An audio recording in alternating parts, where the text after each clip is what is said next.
You know when you look at a company's annual report and you just feel like you're not getting the whole story? It's like this wall of numbers, but the real narrative is missing.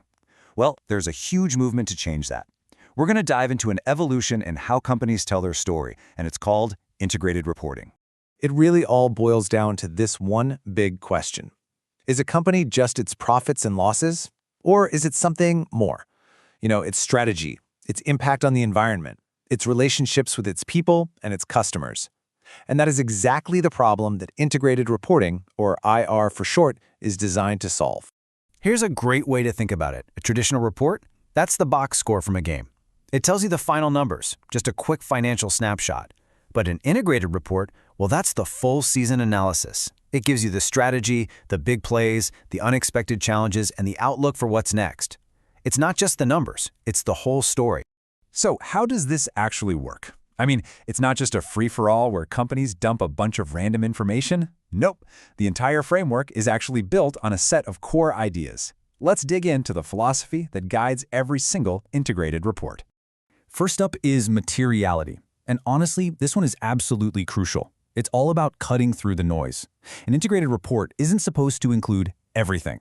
It only includes the stuff that has a real, substantial impact on the company's ability to create value in the long run. It's all about focus. Okay, next is connectivity of information. This is what keeps the report from just being a boring list of facts. It's about showing how everything is connected, how a decision over here affects something over there, or how the financial numbers connect to employee morale. It really paints one single, holistic picture of the business.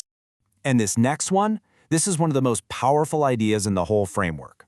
Strategic focus and future orientation. This thing is not just a look in the rearview mirror. The report has to explain the company's actual strategy and how that strategy is going to create value, not just today, but in the medium and long term. It really forces companies to think ahead.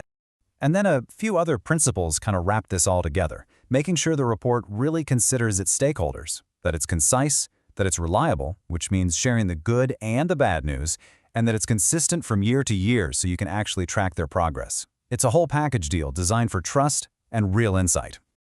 Okay, so we've got the philosophy down. Now let's get into the weeds of how that philosophy actually builds the report itself. The framework gives you a blueprint, but it's not a simple checklist. Instead, it's structured around a series of really fundamental questions that every single business needs to answer. And right at the heart of this whole thing is this idea of the value creation process. You can think of it like the engine of the business. It takes in different kinds of inputs, they call them capitals, runs them through all its business activities, and produces outputs and ultimately outcomes.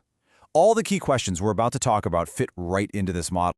So, the very first question is the most basic, but it's also the most profound. What is this company's business model? I mean, seriously, how does this company actually do what it does to create value? And the answer here isn't just a quick sentence. It's a full-on narrative. It has to explain who the key stakeholders are, what the company depends on to succeed, and it usually includes a diagram to make it super clear. So it's really a deep dive into the core logic of the business. But of course, no company operates in a bubble, right? That business model is always being pushed and pulled by stuff happening on the outside. There are always risks and opportunities out there that can have a huge effect on whether it can create value or not. Which naturally leads to the next big question the report has to answer.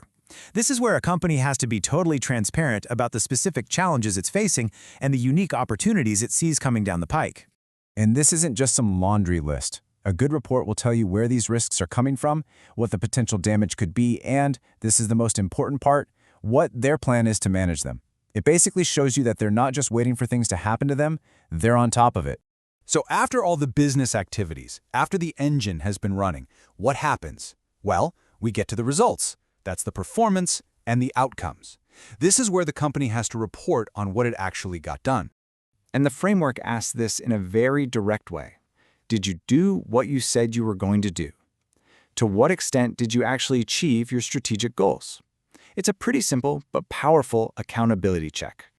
And listen, performance here means so much more than just revenue and profit. The answer has to include numbers, sure, but also qualitative measures.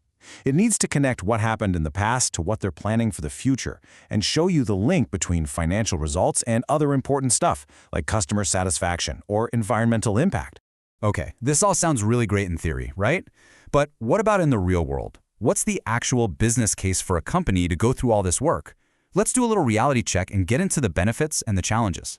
The upside can be huge, both inside the company and out. Internally, the process itself helps break down those silos between departments and leads to way smarter decisions. And externally, it can lead to more engaged employees, a stronger reputation, and even a lower cost of capital, because investors get a much clearer, more honest picture of the business. But let's be real, this is not easy. There are some pretty big challenges. For one, making sure your non-financial data is as solid as your financial data, that's a massive hurdle. There aren't universal standards for everything, and it requires a serious commitment from the very top of the company. And yeah, there are real costs for new systems and getting it all verified. So when you weigh all the benefits and challenges, what's the big takeaway here? What's the point of it all? Well, the core idea isn't actually about producing a fancy report. It's about a fundamental shift in how a company thinks. This quote from the source material just nails it. The real value isn't the final PDF you download. It's the integrated thinking that starts happening inside the company. It's about focusing on how the whole machine works together to create value, not just chasing metrics for a report. And that, right there, is the crucial point.